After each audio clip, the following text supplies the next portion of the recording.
السلام علیکم ورحمۃ اللہ وبرکاتہ۔ کل ہم نے بات کی تھی دوسری شادی پر، اور دوسری شادی پر بہت زیادہ ایمفیسائز کرنے والے بعض مفتیان کرام کے بارے میں، جنہوں نے اس بات پر تو بہت زور دیا ہوا ہے کہ زیادہ شادیاں کرو، مجھے دیکھو میں نے کتنی شادیاں کی ہوئی ہیں، اس پہ مذاق کر رہے ہیں کہ دیکھو مجھے تو آپ پہ افسوس ہوتا ہے، آپ روز ایک ہی گھر چلے جاتے ہیں اور میں تو الگ الگ گھر جاتا ہوں روز، میری تو 4 بیویاں ہیں، کسی کی 3 ہیں، کسی نے پتہ نہیں کتنی کی ہوئی ہیں، اور اس کے بڑے فائدے بھی گنواتے ہیں، سارا کچھ بتاتے ہیں۔ اور مسئلہ پتہ ہے کہاں ہوتا ہے؟ مسئلہ وہاں ہوتا ہے جہاں بیویوں میں انصاف پر بات نہیں کرتے۔ بہت سارے لوگ ملٹیپل شادیاں کر لیتے ہیں مگر انصاف نہیں کر پاتے، اور انصاف نہ کرنا ایک بہت ہی اس کی سزا ہے، جس کے بارے میں ہم بات کرنا چاہتے ہیں آج، اس کے اوپر ایمفیسائز کرنا چاہتے ہیں۔ انفارچونیٹلی جب ہم ان چیزوں کے اوپر آواز اٹھاتے ہیں تو لوگ جو ہے ہم ہی پر اعتراض کرنے آ جاتے ہیں کہ آپ تو اب اچھا کچھ لوگ کہتے ہیں، ایک سوال آیا تھا چینل پہ کہ سر اس پر بھی بات کریں جو بیویوں کے ساتھ ناانصافی کرتے ہیں۔ اچھا جو ناانصافی کر رہے ہوتے ہیں نا، جب انہیں سمجھایا جاتا ہے کہتے ہیں میں اس کو نان نفقہ پورا دیتا ہوں مہینے کا پورا خرچ دیتا ہوں، پھر یہ شور کیوں کر رہی ہے؟ دیکھو مہینے کا خرچ پورا دینا یہ ایک زاویہ ہے، اس کو اور چیزیں بھی چاہیے ہوتی ہیں آپ سے جو اس کی حقوق زوجیت میں داخل ہے۔ کیا وہ ساری چیزوں سے دے رہے ہیں یا صرف نان نفقے کے اوپر ٹرخا رہے ہیں؟ ایسے بہت سارے مرد ہیں معاشرے میں، دوسری تیسری شادیاں کی ہوئی ہیں اور ایک کے ساتھ اتنا ٹائم گزارتے ہیں اور دوسری کے ساتھ صرف نان نفقہ۔ اچھا اب اس ضمن میں آپ کو ایک روایت بتاتا چلوں۔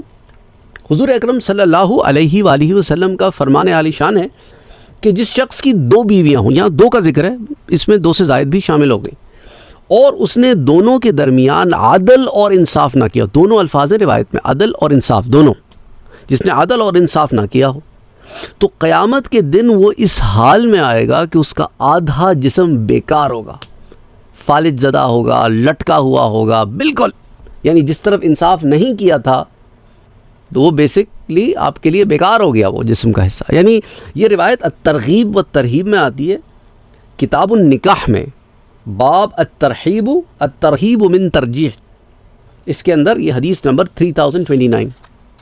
اچھا اس ضمن میں آپ سے کچھ اور باتیں بھی شیئر کرتا چلوں کہ دیکھیں ایک اچھی اور نیک سیرت بیوی جو ہے وہ یقیناً اپنے شوہر کے لیے ایک بہت بڑی نعمت ہے، اور جو شوہر اس نعمت کی قدر کرتا ہے وہ دنیا اور آخرت دونوں کی بھلائیاں سمیٹتا بھی ہے اور کامیابی بھی ہے۔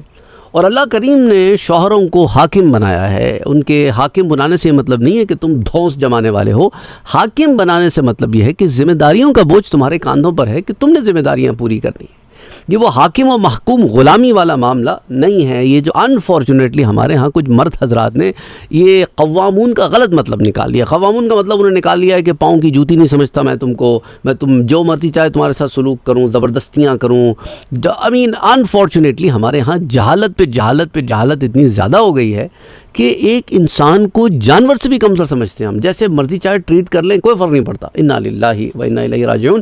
میں بہنوں سے اور بھائیوں سے، یہ جن کی بیٹیاں ہیں خاص طور پر، ان سے کہتا ہوں اپنی دعاؤں میں یہ بات ہمیشہ شامل کریں کہ اللہ میرے بچوں کا نصیب اچھا کرنا۔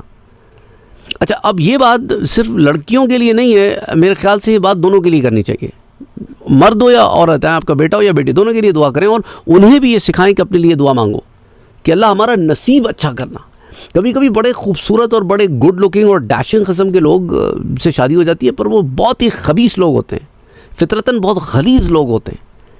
تو ایسے حسن کا کیا کرنا، ایسے جمال کا کیا کرنا جس میں اتنی زیادہ جو ہے وہ پرسنالٹی، شخصیت کے اندر غلاظت، تو 2 دن میں انسان اکتا جاتا ہے۔ تو بہرحال اس بات کو سامنے رکھنا چاہیے کہ ہمارے ہاں بہت افسوس کی بات ہے کہ بیویوں پہ ظلم و ستم بھی کرتے ہیں، ناانصافیاں بھی کرتے ہیں، اور یہ سارا کچھ کرنے کو مردانگی سمجھتے ہیں، حالانکہ یہ مردانگی کے منافی ہے۔ مرد وہ نہیں ہوتا جو بیوی پہ ظلم ڈھائے، مرد وہ ہوتا ہے جو بیوی کے ساتھ عدل و انصاف کے ساتھ چلے۔ اسلام کا تقاضا تو یہی ہے۔ اچھا ایک تفسیر کی کتاب ہے صراط الجنان، نام شاید آپ نے سنا ہوگا، اس کی جلد نمبر 2 صفحہ 166 کے اوپر لکھا ہوا ہے کہ بیویوں کو تنگ کرنا، ان کے ساتھ زبردستی طور پر مہر معاف کروانا، یہ بھی ایک ہمارے یہاں لعنت ہے۔ بیویوں سے پہلی رات مہر معاف کروا لیتے ہیں، لکھ دو تم نے معاف کیا، یہ مطلب اب شگون ہے، مطلب اب پیسے جہاں بچتے ہوں بچاؤ۔ اسی طرح اس میں لکھا ہوا ہے کہ بیویوں کے حقوق ادا نہ کرنا، انہیں مینٹل ٹارچر کرنا، ذہنی اذیتیں پہنچانا، اور کبھی عورت کو اس کے ماں باپ کے گھر بٹھا دینا کہ جاؤ اپنے ماں باپ کے گھر بیٹھو، اس کو اس طرح اذیت دینا، اس کے ماں باپ کو اذیت دینا، اور کبھی اپنے گھر میں رکھ تو لینا پر بات چیت بند کر دینا، حقوق نہیں ادا کرنا، لوگوں کے سامنے اس کی بےعزتیاں کرنا، ڈانٹ ٹپٹ کرنا، لتاڑنا، جھاڑنا، معاشرے میں اسے بے عزت کرنا، یہ ساری چیزیں. اور عورت بیچاری شوہر کے پیچھے پیچھے پھر رہی ہوتی ہے، اور شوہر صاحب جو ہے وہ فرعون بنے ہوئے ہوتے ہیں. عورت کے گھر والوں سے صراحتاً یعنی واضح طور پر یا بیوی کے ذریعے نت نئے مطالبے کرنا، کبھی کچھ دلانے کا کبھی کچھ دلانے کا. الغرض ظلم و ستم کی وہ کون سی صورت ہے جو ہمارے گھروں میں پائی نہیں جاتی؟ تو یاد رکھو حدیث میں وہ جو عدل و انصاف کا پیمانہ میرے نبی نے بنایا ہے، یہ ساری چیزیں اس میں داخل ہیں. چاہے ایک بیوی بھی ہو اور اس کے ساتھ عدل و انصاف نہ کرتے ہو تو سوچو قیامت کے دن کتنی ندامت اٹھانی پڑے گی. بیوی کی اہمیت اور اس کے بارے میں حضور اکرم صلی اللہ علیہ وسلم کی تعلیمات ہمیں پتہ ہونی چاہیے، اس لیے میں آپ کے سامنے کچھ روایتیں رکھنا چاہتا ہوں.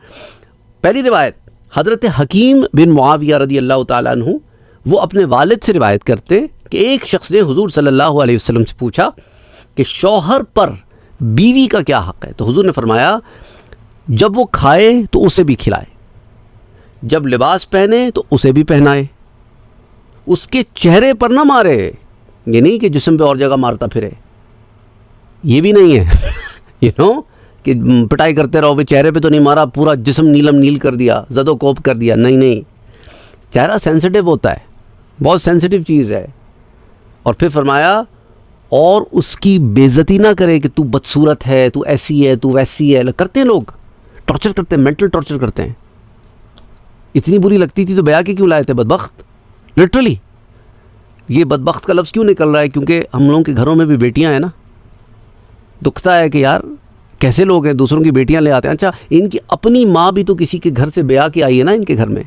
ان کی بہن بھی تو کل کرا کو کہیں بیاہ کے جائے گی، یا بیاہ کے گئی ہے، یا ان کے گھر میں جو بیٹی ہے وہ بھی تو کہیں جائے گی بیاہ کے. نہیں، ان کی دادی، ان کی نانی، وہ بھی تو کسی کے گھر کی بچی تھی، کہیں شادی ہوئی تو آگے تم آئے. لیکن نہیں، اللہ معاف کرے، اللہ معاف کرے. تو میرے پیارے نبی نے کیا فرمایا؟ اسے بدصورت بھی نہ کہو، اسے مارو بھی نہ. جو خود جیسی زندگی، خود جو لائف سٹائل خود مینٹین کرتے ہو وہی اس کے لیے بھی کرو. ایسا نہیں کہ خود تو کھا رہے ہو گوشت، اس کو کہتے ہو کہ تم پانی پہ گزارا کرو، یہ نہیں، سیم معاملہ رکھو. اس لیے فرمایا دیکھو اسے برا بلا بھی نہ کہو، اس کی شکل و صورت پر بھی اعتراض نہ کرو، اور اگر سمجھانے کے لیے اس سے علیحدگی کرنی ہی پڑے تو گھر میں ہی علیحدگی کرے. یعنی کبھی ایسے ہوتا ہے نا، اسے ایک بات سمجھانے کے لیے نماز نہیں پڑھتی تو ٹھیک ہے، جب تک تو نماز نہیں پڑھتی نا تب تک میں اب اس کمرے میں سوؤں گا، جب تک تو نماز نہیں پڑھتی. تلقین کرانے کے لیے، اس کے ادب کے لیے. ہاں ہے ہمارے ہاں معاشرے میں یہ بھی بڑا مسئلہ ہے. بعض گھروں میں تو مرد عورت دونوں نماز نہیں پڑھتے. بعض میں حضرت تو جا رہے ہیں مسجد میں نماز پڑھنے کے لیے، بیوی ڈراموں سے فرصت نہیں ہے، ٹک ٹاک سے فرصت نہیں ہے. اس کو نماز کا بولو تو ہاں پڑھتی ہوں، ہاں پڑھ لوں گی، نہیں پڑھتی نماز. اچھا اسی طرح حضور اکرم صلی اللہ علیہ، اور یہ روایت سنن ابن ماجہ کی روایت ہے، میرات المناجیح میں بھی یہ روایت آتی ہے. اچھا اسی طرح حضور اکرم صلی اللہ علیہ وسلم کا ارشاد پاک ہے کہ خیرکم، تم میں سے بہترین پتہ ہے کون ہے؟ خیرکم لاہلی، جو اپنے اہل کے ساتھ بہترین ہے. وہ نہیں جو باہر محلوں میں تو بہت اچھا ہے لیکن گھر میں آ کے خبیث انسان بن جاتا ہے، وہ نہیں، گھر والوں کے ساتھ جو اچھا ہے اس کے بارے میں فرمایا خیرکم لاہلی. اور حضور نے فرمایا میں تمہارے سامنے مثال ہوں، وانا خیرکم لاہلی، اور میں اپنے گھر والوں کے لیے تم سب سے اچھا ہوں.